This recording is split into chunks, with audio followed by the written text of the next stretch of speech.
Well, ladies and gentlemen, thank you all for joining us for the public session of the 6th EU-Israel Media Dialogue. I'd say the audience is small but of high quality. And without any further ado, I'd like to start off by inviting to the podium Ambassador Andrew Stanley, head of the delegation of the European Union to the State of Israel. Ambassador Stanley. Thanks very much, David. As you mentioned, the audience here is small but of high quality, and it's certainly much better dressed than I am. I seem to be the guy with the tie, but I apologize for this formality. I know that journalists and media people in general have a commendable habit of being informal and of really getting to the point. I'd just like to, first of all, congratulate the organizers of this event, this very important event. I think the opportunity for Israeli and European Union media specialists to engage in significant conversation and discuss some of the key issues that affect their work is of tremendous importance. And so I really would like to congratulate all of those who've taken part in today's panels. I understand that there's already a high level of energy and commitment that's come out of the discussions, and I certainly don't want to take too much time to slow that down. And I think that the people in the audience here are waiting with considerable interest for the deliberations of the panel. Obviously, the question of, in general, EU-Israel media relations is of fundamental importance. The media, as we all know, and I'm speaking to an audience of specialists, so I certainly don't want to restate the obvious, the media have a tremendous importance in shaping not only public opinion, but also public policy. And developments in media technology, and I know that this is one of the key central issues that you were discussing in your meetings earlier today, are having a profound effect in terms of the quality, the immediacy, and the sheer volume of information which the general public is able to access. I suspect that in many cases this is a kind of development which is akin to some of the key technological developments which occurred, let's say, 100 years ago in Europe. I was just reminded of this in the sense that I was in Brussels last week, and one of the wonderful new museums which has just opened there is the Magritte Museum. And he's obviously, Magritte is famous in particular for his connection with surrealism, but I was reminded going through the exhibition of his connection also for a brief period of time in the 20s with the Futurist School of Art, which was also obsessed by the impact of new technologies on society and on relations between peoples. And I think some of the new media technologies which are developing, and also some of the new social exchange and social interaction media, obviously Facebook, Twitter, and so on, are not only changing the way people relate to each other, but also changing the way that people receive news and access and process information. And I'm certainly looking forward to seeing how the panel addresses some of these issues. Because I think the general question of the relations between Israeli public opinion, Israeli media, and their counterparts in Europe is one which will continue to evolve, which will continue to put policymakers under considerable pressure. I think we've seen this throughout the years, but I suspect that those tendencies are increasing in intensity as time goes on, and as further technologies are coming which provide us with ever more immediate information. So I'm very much looking forward to hearing what these expert panelists have to say. It's a privilege and an honor for me to be here with you this evening. And again, I'd just like to close by thanking the organizers and wishing all of us in this, I think, fairly informal setting. This is a public session, but I think the number of people means that we can make it very interactive and make it extremely profitable for all of us. So congratulations to the organizers, and I'm going to be sitting here, but I hope to take an active part in your deliberations. So thanks very much indeed. Thank you, Ambassador Stanley.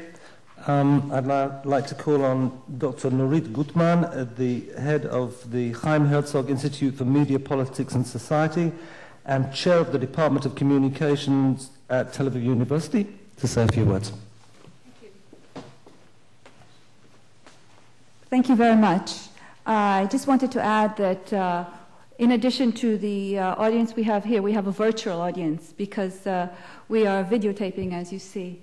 the session, it'll be available on the website of the Herzog Institute, and it'll be available for several months to go. So this is not going to be an instant blog. We're actually using new media to disseminate our discussions today. And I'll just say a few words of thanks to the European Union, the delegate to Israel, for making this dialogue possible, and Sigal Talmor, who's helping organize it from the Herzog Institute.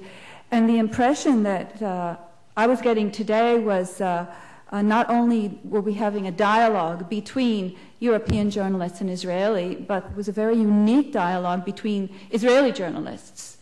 And as David said, perhaps he was expecting more of an argument between the Israeli discussants, but we saw a dialogue occurring which I found very unique within our culture of discussing issues that are of heated importance.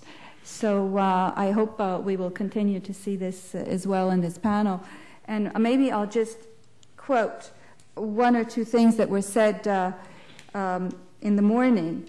And people generally were talking about the obsession with speed that has to do with the new media and how that affects their own reporting when they're balancing their reports that have to do with what is called the old media and the new media, and several of the people here were actually doing both, and that their standards of journalism had changed when they're reporting something they know will come into print compared to something which they know is just going to be reported and edited by people doing it on the internet. So that would be interesting and to how that relates to the coverage of the Israel-Palestinian conflict. There was one comment about censorship. We were discussing the issues of freedom of the press, and one of the participants said censorship is self-imposed. So that was one of the interesting comments. And then someone else mentioned that the new media made my job more difficult, but also more influential, that once only, let's say, Israelis would read the paper, but now it's all over the world, and actually we're getting responses of readers from different places, both, and that correlates to the European journalists who said that they are getting responses from pro-Israeli or pro-Palestinians who are trying to influence their own reports. So we see now the convergence of new media and old media. And someone else mentioned that bloggers, let me find, bloggers make them think about questions that they wouldn't have thought of before. So we're going to have a discussion that I'm looking forward to, and I'd like to thank everyone who attended and to thank particularly the members of our distinguished panel. Thank you.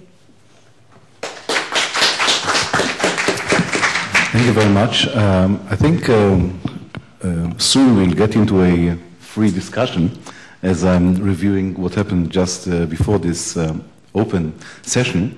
But perhaps I would like to ask one question just to start with and get us off. And the question would be, you know, this is the first day of the conference. You're going to, from the Israeli to the Jewish side and from the Jewish to the Palestinian side, so to speak. We are talking in Israel in recent years about a dichotomy between Israelis and Jews. This is a quote from Shimon Peres. Shimon Peres was asked by a distinguished Israeli journalist, Daniel Ben-Simon, who is today a member of the Knesset, 1996, why he and how come he lost the elections of 1996 to Bibi Netanyahu then, the first term of Bibi Netanyahu. And he answered, the reason is because the Jews have won and the Israelis have lost. And by the Jews, what Peres meant, and what is now very extensively written about and discussed in the Israeli discourse, is actually the disintegration of Israeli society from the retreat from the Israeli ideas of David Ben-Gurion and the grounding generation back to the culture of communities, of tribes, of sectors, of ethnic, cultural, religious, and so on and so forth, groups in the society were, this is what Peres actually meant when he says Jews. When he said Jews, he actually meant also Arabs, but he meant other communities, the back from the old Israeli ideal to the Jewish group, and this is what I meant by the Jews versus Israelis. But let's talk a little bit, let's start with journalism. Let's start with journalists. What do you take with you? What have you brought with you to the conference as to the role of a journalist covering, let's say, the Middle East, in a world in which the role of a journalist per se, the classical role of the journalist, is diminishing versus roles of other people who are not journalists in the classical sense. I mean, like civic journalism, technicians, bloggers, photographers, and people who are writing in Twitters, in Facebook, and so on and so forth, writing emails, talkbacks, and so on and so forth. And they are, encroaching on the classical role of the journalists who would have the monopoly of the media to himself, to herself before, and now is having to work inside a world which is more and more geared into production rather than journalism. Please. Oh. Can everybody hear me? Yes. Excuse me. Yes, my name is Els Leys. I'm from Belgium. I work for a public broadcast and specifically for the Dutch-speaking community. You know, Belgium has language issues. The upper half speaks Dutch, the lower half speaks French. Now, you have touched on many points. If I have to say something about that, I think what you sketched was fragmentation, and that is in all societies. It's also in Belgium, where it's very difficult to have a cohesive structure, to have shared values, to have a community feeling and solidarity, especially when it's about money, like social welfare, that the north and the south of the country cooperate. You have so many sources, also in Belgium, but here over the Middle Eastern conflict, we talked about that. What I see myself as doing, as being, and that may sound a bit conceited, but is the job of an interpreter, of seeing all these sources and looking at them with extreme caution, and then trying to translate this to my audience and telling them what I think they should need to know. And I can offer many perspectives, but I have to work also like more general. So I'm kind of like a portal through which information is coming, is being selected, and is being cast in a story, and is being made something that they can relate to. So I think that is what I have, that I can offer instead of very personalized stories, fragmented stories, personal histories, which are very important, but you do need a framework to show where the power structures are and that you can see how you have to deal with it. But this relates more to your own society. But what about seeing other society, for example, the conflict here? Oh, I can't even begin to tell you how you have to approach this with extreme caution, looking at the diversity of all these stories, all the sides. To get everything into one story is sometimes impossible, so you have to keep bringing everything in. I'm not sure how you would state this, but I'm going in with an open mind, and I'm trying to look at all those stories and bringing them together, but it's kind of like going through a minefield. I have that idea sometimes, because people here, I think sometimes people have a notion that you can't know what you're talking about. You don't know enough of this. You don't know the whole history. It's very difficult. You have to try and piecemeal go at it and make a tableau of it. Mm-hmm. Arad, because once we used to have a correspondence, in other countries, and Europeans still have some. The Americans have less and less. correspondence, so to say, foreign correspondence, it was called. Now we have, YouTube and satellite, and, we have the information from everywhere all the time, but we don't have the eyes through which to look. Talking about dichotomies, this is one of the dichotomies that we live through these days in our professional journalist lives.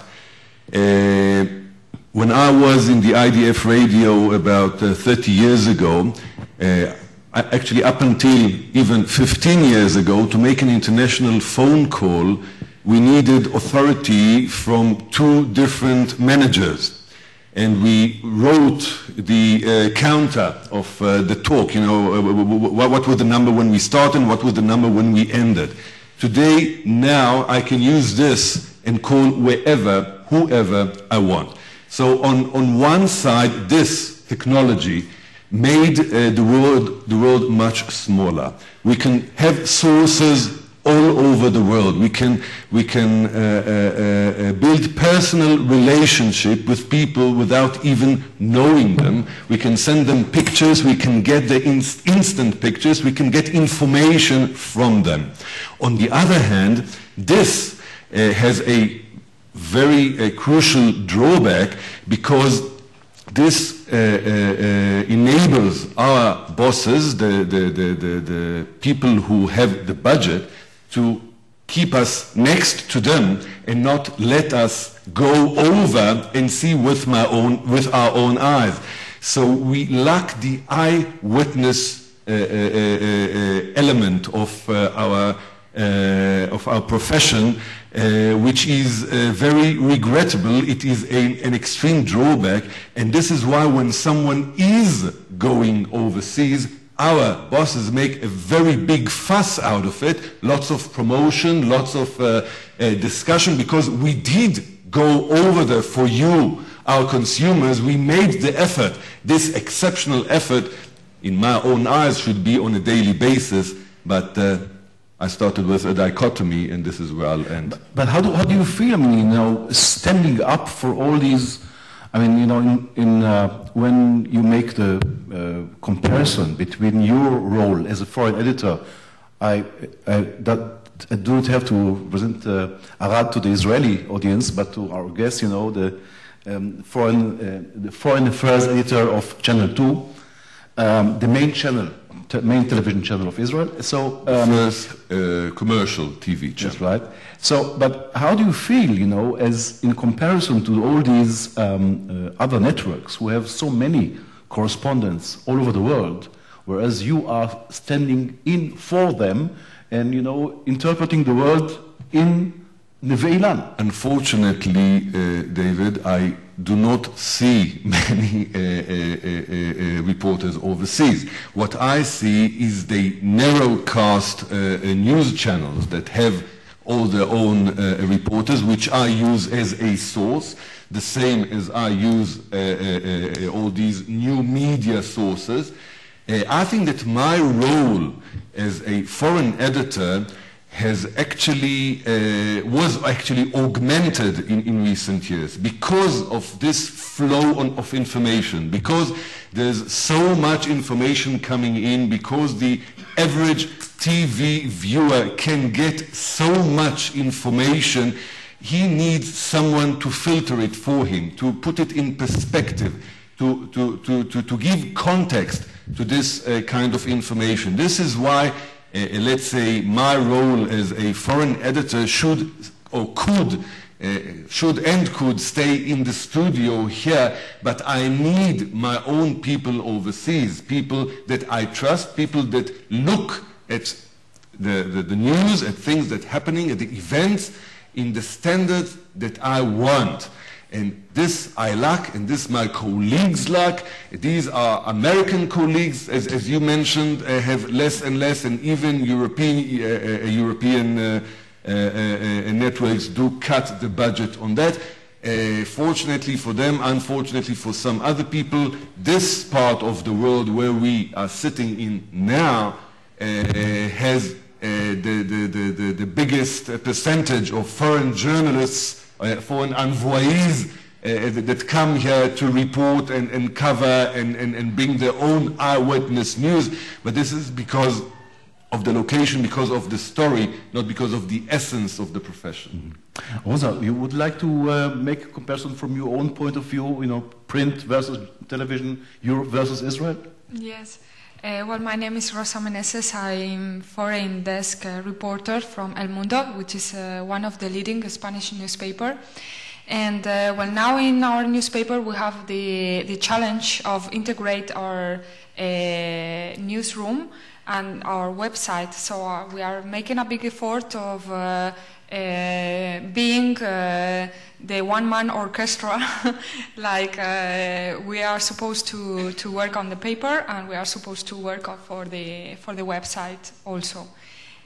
So well, we are trying to balance the old view, let's say the old view of the traditional journalism, which is to contrast, to take your time to investigate and to have a story very well done, and the new vision of journalists, which is to update, to get the story, but the most important thing is to be very quickly to launch the news. So we are trying to merge these two visions, and I think well, in the future we will.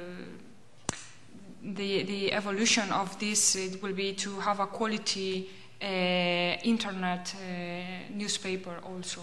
So, well, I think the website, we have the new media, like a website, it has very good things and possibilities, like, for example, in a so much complicated conflict like the Israeli-Palestinian conflict, you have the possibility of the hyperlink, so you can have links to different things, and you can go to back on what happened.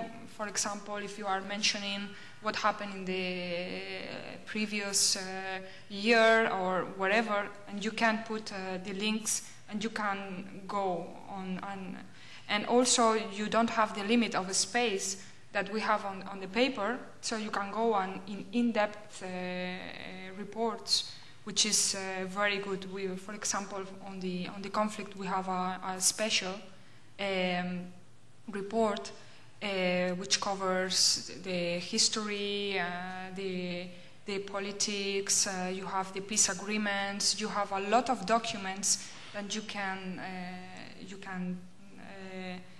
visit in one click, no? And this is very good. But also you have the risks of the speed, and you have the risk of as Arad said, the editors, they cut the budgets, so they think you must not travel anymore to the place, because you can get updated with this technology, wonderful tools we have. You can talk to the people by phone or by Twitter or whatever. And this is a very big mistake, because we are lacking people on the ground, and this, I think this must stay as a priority of a good journalism, even on the web. What we should try is to take the quality of the paper to the website, so we will get good journalists also in the websites. But how can you do it when you have, such a pressure? I mean, budget pressure, speed pressure, and so on. You have to stand up, as Arad have, and as many of us have, not going there, not seeing it for yourself, just cutting and pasting it from somewhere. Well, I think we should, from the newsroom, we as journalists, we should put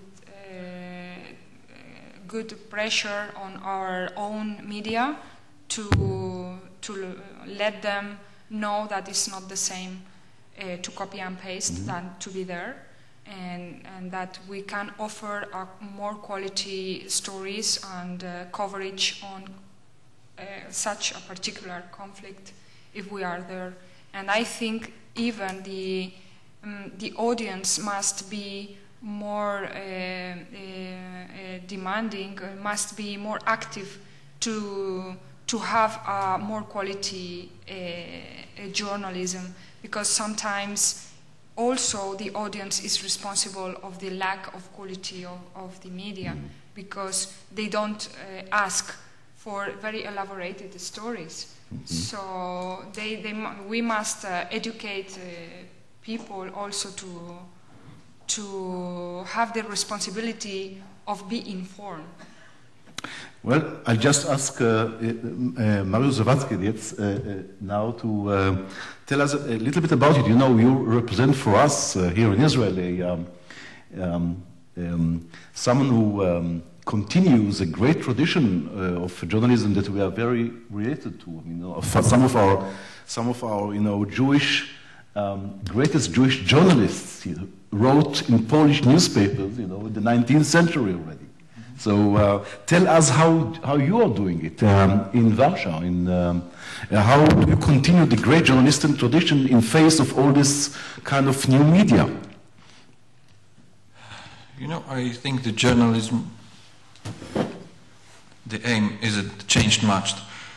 The new media is kind of opportunity as a new source, but of course you have to be cautious when using this source. And the aim of the journalism didn't change. I think it's first reporting and disclosing some injustice that's going on either in your or other country.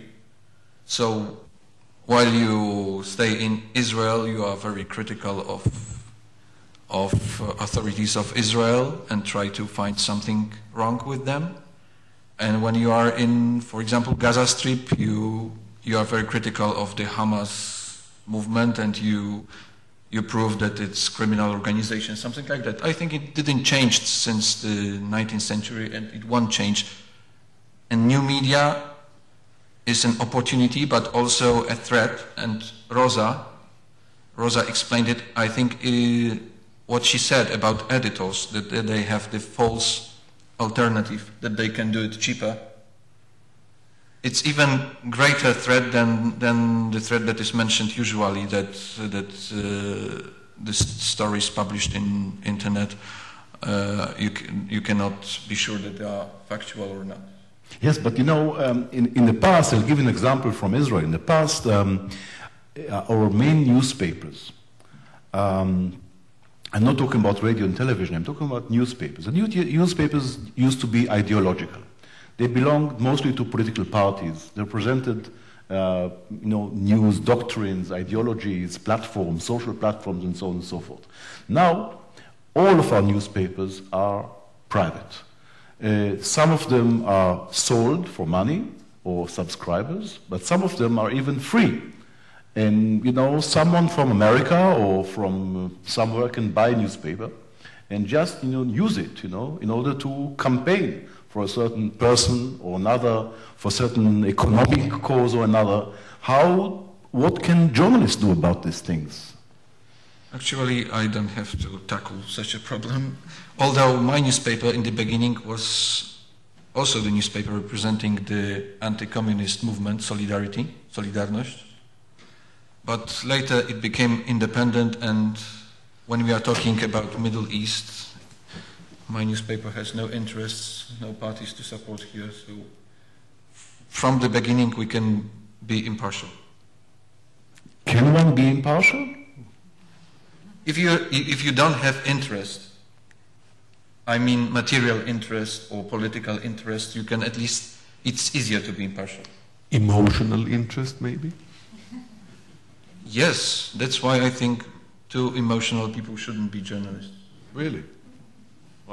Well, we just now had an example. I'm sorry that she couldn't be here. One of the leading Israeli, newspaper women, Amira Hass, who presented to you an example of someone who can be emotional and can, be a journalist and can survive even in the harsh Israeli landscape. I don't know what's going on in Poland nowadays, but in the rest of the world that I can follow, I think that emotion is the first prerequisite of a journalist. You must know how to play with emotion in But order not your to do emotions, good journalism. but emotions of others. Sorry? Not your emotions. Whoever's emotions, but in order to play with some other people's emotions... But in order to play you have with to be emotions, emotional. you must not be emotional yourself. Okay, well, that's we're going to psychology now, not to journalism. But I can't agree with that with the statement that journalists cannot be or shouldn't be emotional. And I think that nowadays journalism actually deals maybe too much with emotions and less with facts. I completely agree with the last statement, because I was afraid you were arguing for more emotion in reporting. But it's true, people tend to play news stories with winners, losers, somebody gets hit, somebody wins an election, and it's too emotional, and these emotions change day by day, and it's very difficult to go to the core of stories in that way. So I don't think we need more emotion. Now me as foreign journalist in a commercial channel, my only way to convince editors to put in the bulletin a complicated international story would be through an emotional angle, through a suffering child, or through a cheeky beauty queen, as happened in your own country, who couldn't speak Dutch, and things like that, who are emotional, and hopefully the emotion are naked. So we are looking for things, and I admit, I am looking for these hinges, for these stories, in order to tell a story which interests me professionally, but I've got no other means to go forward with it unless I can wrap it in a very, very shiny cover, shiny paper that does not put too much effort in understanding what's in it. I'm totally impressed by Israeli press now that they bring the story of the Belgian beauty queen. No, not only through the story of the Belgian beauty queen, the Israeli audience of Channel 2 learned about Wallonie, about Flandre, and about Brussels as a concept of political solution. Yes. Or crisis. No, I think it's wonderful, but I think then as a journalist you're trying to smuggle things in, and we should still try and push the hard story too. How do you do it? Yeah, well, convince your editor, and of course I'm speaking from a privileged position that it's a public broadcaster also. But I can't even convince my editor to say the name of the new head of the European Union. What's his name? Van what? Van what? Van Rompuy. No, it's true, of course, that, if we are going away from newspapers which belong to political parties, and we go away from radio and television that are part of the state system, or part of the, like we are, Channel 1. We used to have more than 90% where we were a monopoly. Now we have 5 to 7% of rating because we are state. So you move to the election, to the emotion, and you move to the emotion. Then you ask not what happened to you, but what did you feel, and you do an emotion story as the first page, and then this story has a kind of an appeal that is an international appeal. It's a global appeal. For example, a story like Muhammad Adura, the child who was killed or not killed. I mean, there are some version about it, who was killed in Gaza by the Israelis, or not by the Israelis, who knows, is the symbol and became the symbol of the Intifada. And emotions, you know, when you look at, for example, Palestinian television or radio, you see that this has become, with music and with lots of songs of victory, has become the political symbol of the Intifada against Israel. So emotion is the name of the game today. Anyone? But is it right? Sorry? Is it right? Do you think it's right? Do you think that the Palestinian right? media are credible because they are playing on emotions? What does it matter if it's right or not? I mean, you know, this sells and this appeals and this, you know, this gets the attention. This is the thing. This is what happens. This is what is effective. So the question is not is it right or is it not right? You know, is exactly the question like, is it true that the Israelis have killed him? Doesn't matter. It doesn't matter if we killed him or he was killed by the Palestinians. He became an icon. Even if he wasn't killed, it doesn't matter. It doesn't matter. Because so many others were. So I see that people are so shocked. So let's open it up a little bit to our interactive emotions of our as promised interactive audience and see if there are some contribution to be had from you, please. Who will volunteer to be the first?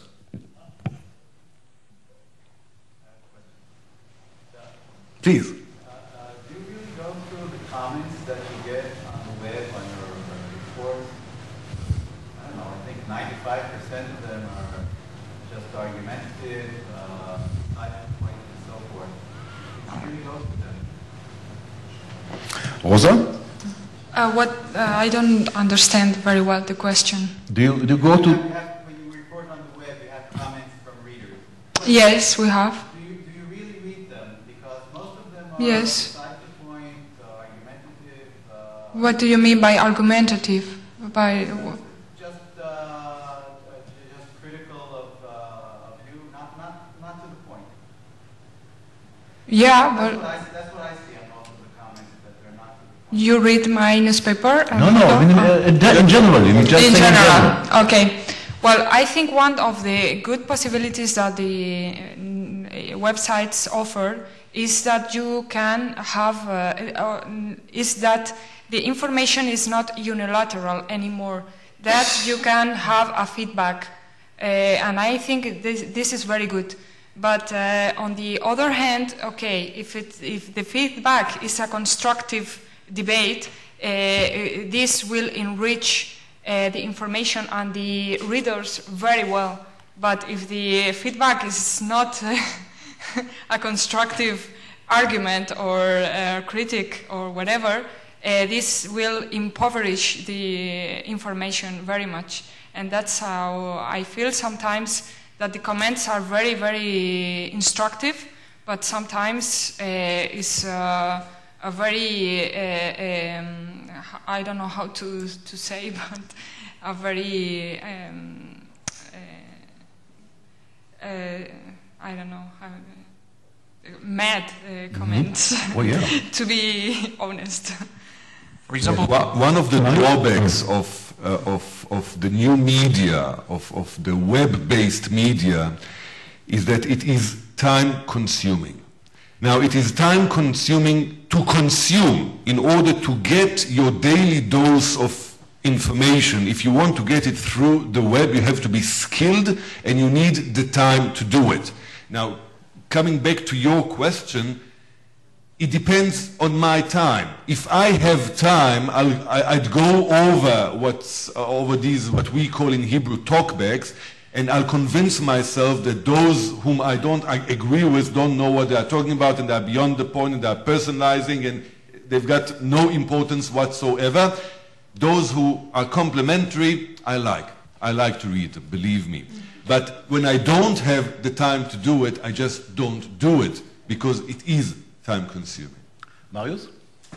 usually I try to read it because, you know, in Poland, when someone comments under the article about Palestine, Israel, it means usually... Not only Palestine, Israel. I mean, we just read in general. Yes, is commenting some Middle East matters, usually it means that he's either idiot or some maniac, or sometimes he's very bright and well informed. And I don't know, among maybe 50 comments, usually you can find one very informative and well worth reading. No, but what about Polish matters? What commentary about Polish matters, not about Middle East? Actually, I'm not interested much about Polish matters. I see. I mean, it's reciprocal. I mean, we don't know about, until there is a Polish beauty queen. I guess we'll have to wait. There are many, but you won't find them in comments on the internet. Yes. If I have time, I'll try to read them. You never know. You can always learn something. And I do think the interactive aspect is valuable. Well, I always read them. Yes, I always read them because I'm very, very interested in that new phenomenon. I think that we are still in a so to speak, a pregnancy period. We are still in a period in which we do not know where the internet revolution and the new media revolution is turning. Because I'm sure that if this goes on, especially as it goes on in Israel, I don't know about very much about other countries, sometime the newspapers will have to, or the sites will have to close or to filter the talkbacks. Firstly, because some of them are very harsh. And also, and this goes from the first point, it will be criminal to put them on the web, because this could be a cause to start criminal proceedings, legal proceedings against the site.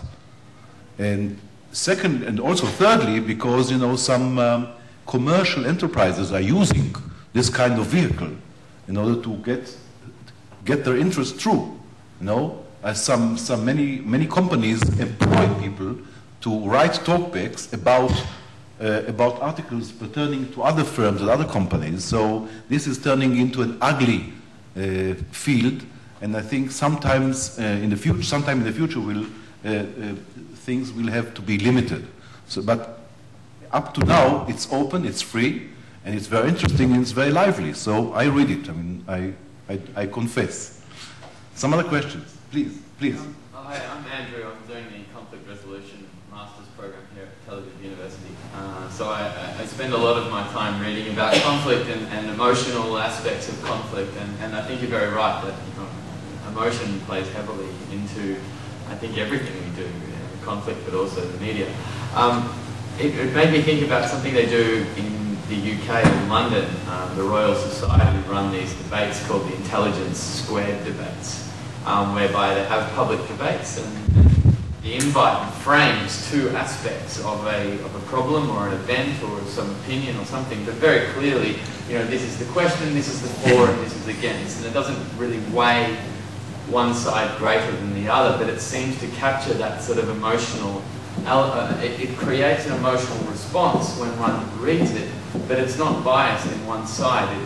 It's divisive, but it's not one-sided. It presents two sides, and I wonder whether the news media, old or new, can better frame it in such a way that the emotional response is not created by presenting one side, but by presenting both sides, and the emotion comes from seeing both sides and feeling both sides.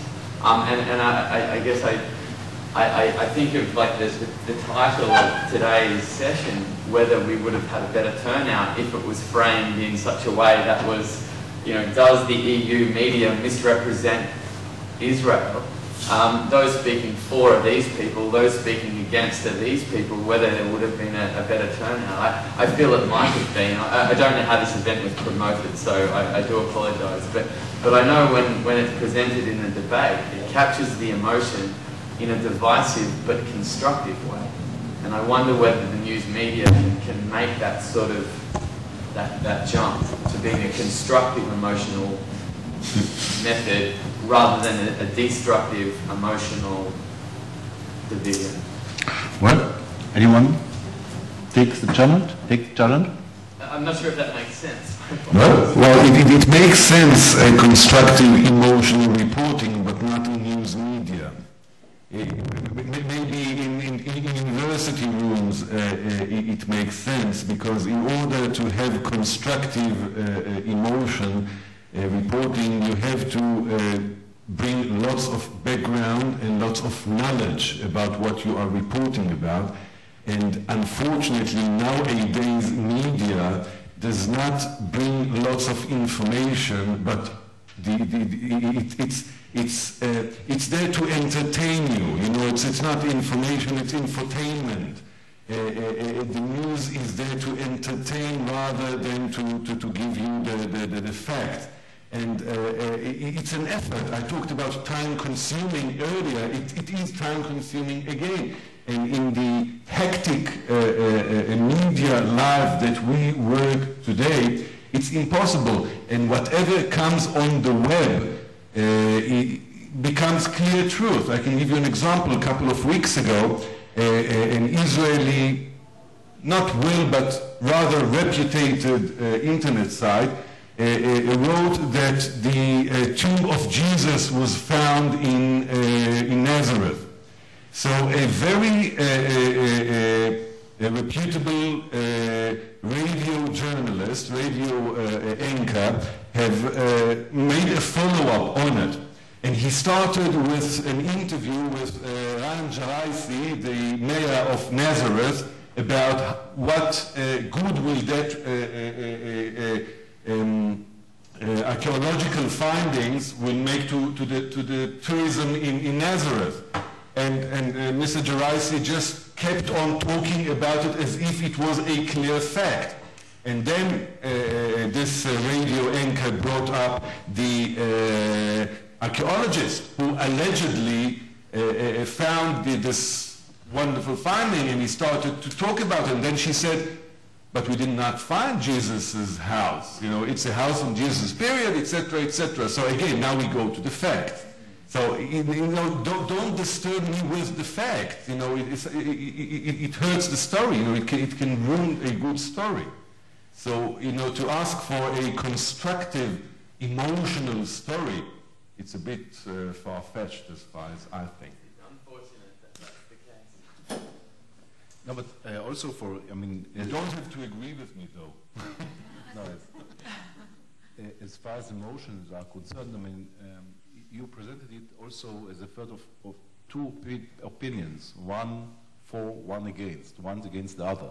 I think it's mostly a continuum. It's not a one against the other, but you know, once you are here, once you are there, once you are on 2 on the scale of 10, 3, 7, and 2 and 4, and you know, that's one thing. And secondly, I think it is very hard to attach emotions, you know, to a region in which you are not present, you don't live there, you have little to do with what happens, except when you see, let's say, as we see a beauty queen in Belgium, you see a child, you know, getting killed, and a child getting killed, you know, presents to you an emotion which is totally disintegrated, or this has no context, you know, of what happens there, you know, as a general rule every day.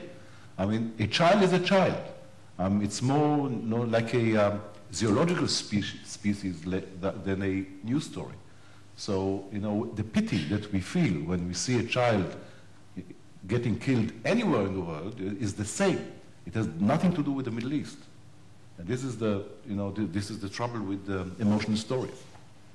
Sometimes they obliterate the story. They don't tell it.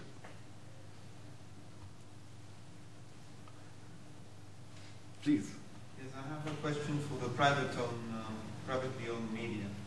And Arad, you spoke before about how you use emotion to convince your editor, sorry, your boss, to cover some news, and you were talking about neutrality and impartiality in reporting.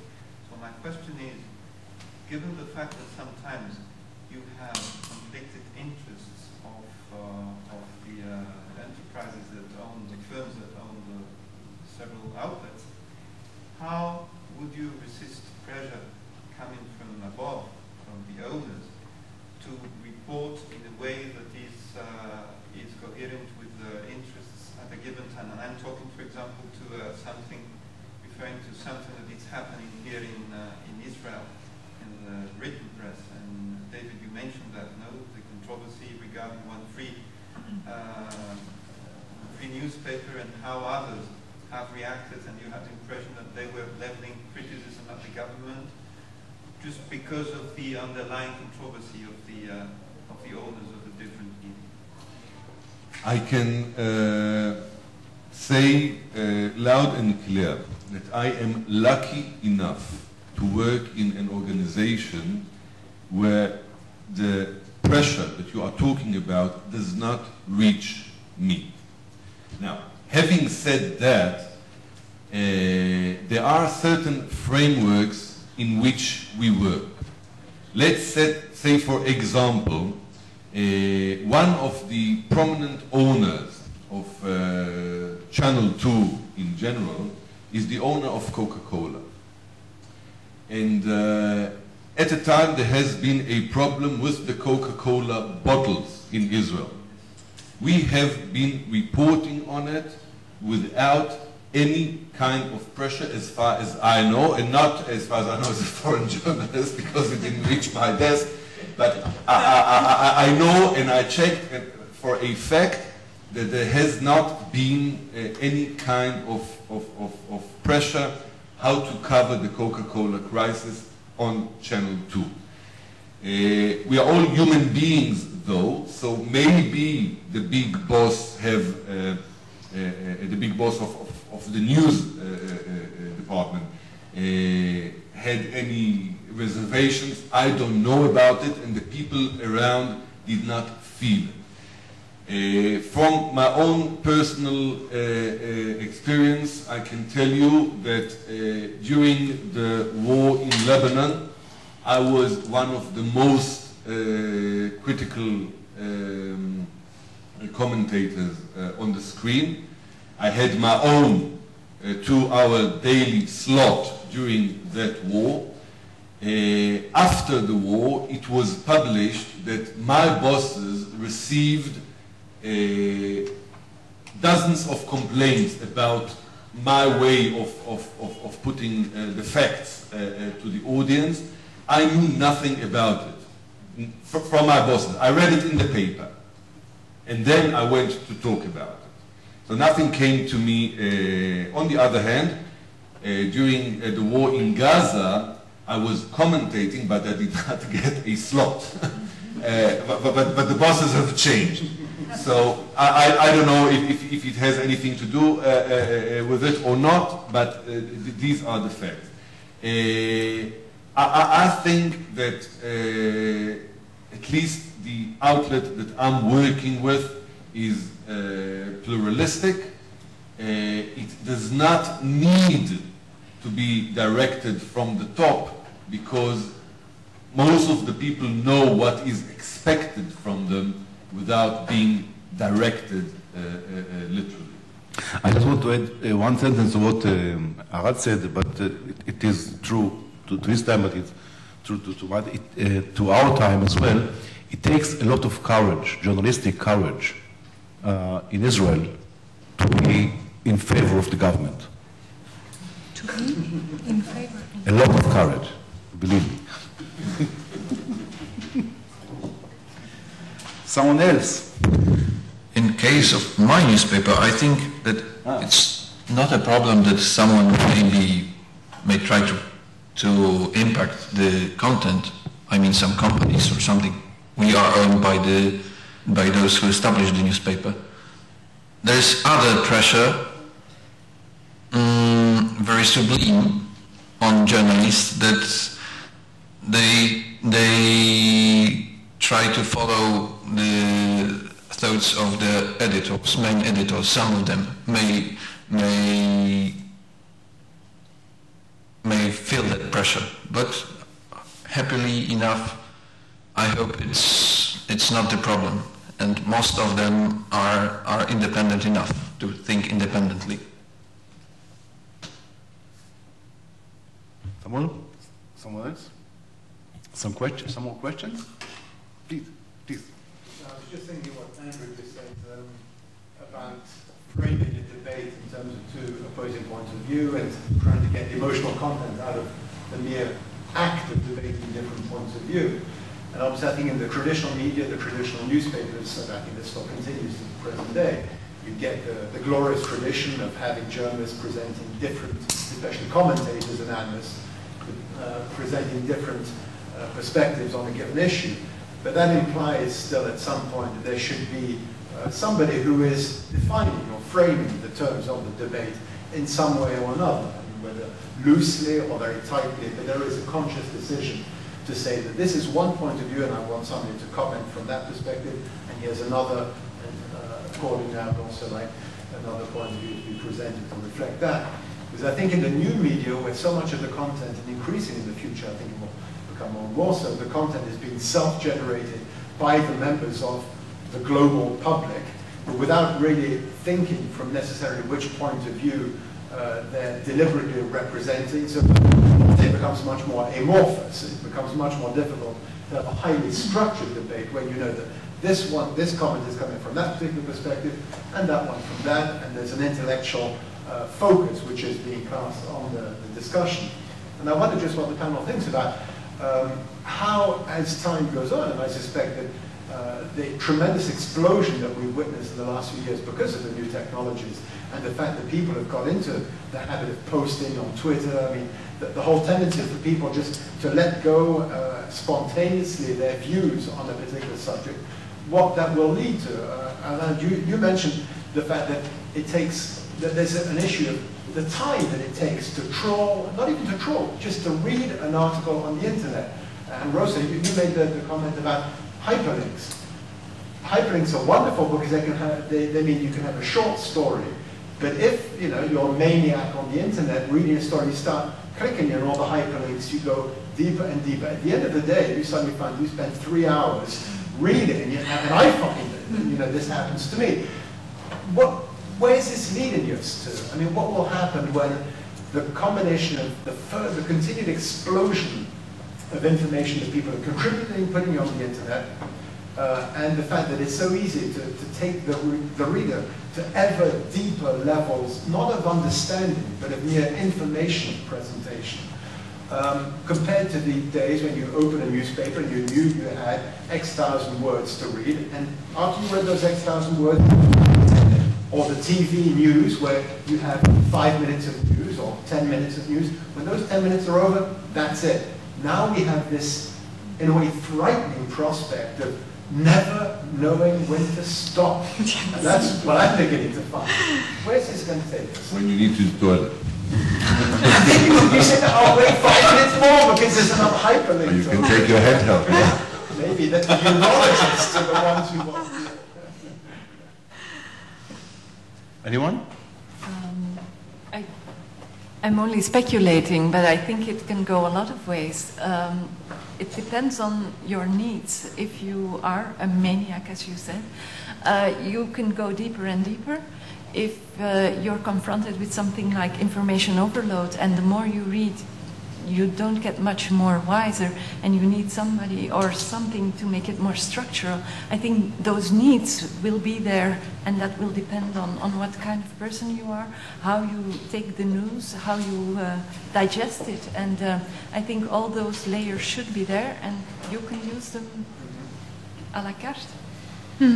Yeah, I think it's, but it is a very good possibility to the people who want to be informed to get all the information. But at the same time, it's true, sometimes we have more than we can because we don't have the time. And I found myself, even with the traditional newspapers, that if you buy on Sunday, the Sunday newspapers, which come with all the magazines and you can't read it, you are unable because you don't have time. So we have this unbalanced situation of having the best would-be informed society, but on the other hand, the society has no time, no ability, and no interest to be so much well informed. So I think we not only the journalists, but also the society has made the effort to go back to the information too, because I don't think there's an interest in society, and we have an example because this room is almost empty of knowing what is happening, what is going on. We have some responsibility too as citizenships to be informed and to just to be informed, to make our governments, our organizations, our NGOs accountable of what is happening around us. So, and we are not doing it. We are not getting benefit of all the information that we have. I'm very skeptical about the web being the only source of information for people, but if we do, we will all look like these doctors of today that are so specific, they know everything, you know, they know everything about nothing. And this is what will happen, because the web is user specific. You have to know what you're looking for, and then you go in there. It's like a narrowcast TV channel. In order to have a wider spectrum, you need either the time, or the capacity, or to open the TV. Preferably the newscast on channel 2. I think, you know, the journalist, classical journalist, had something which is called deadline. And this has dictated the necessity to write a story, because the story has a beginning, you know, has a content and has an end somewhere.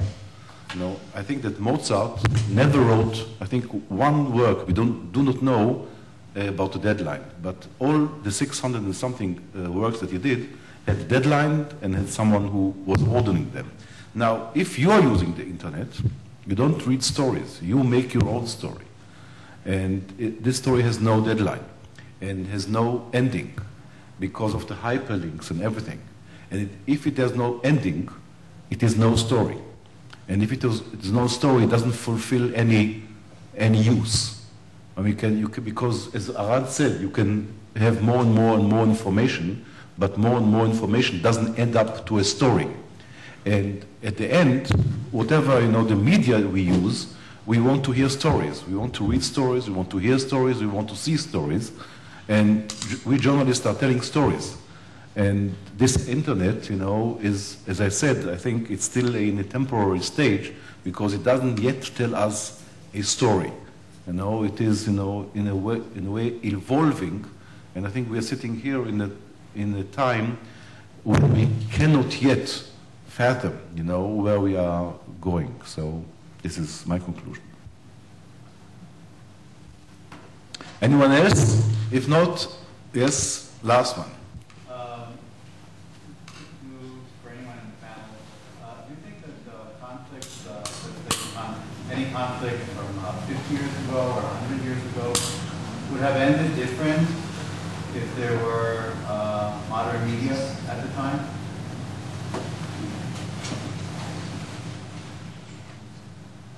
With other media. Do you mean with the internet media? Or television? No, I don't think so. No, I can tell you what we said in the newsroom, or what we say in the newsroom when we have more and more and more and more reports on atrocities in Rwanda, on atrocities in the Balkans, atrocities in other parts of the world. We get used to it, so you can extrapolate on that what I think would have happened 60 or 70 years ago.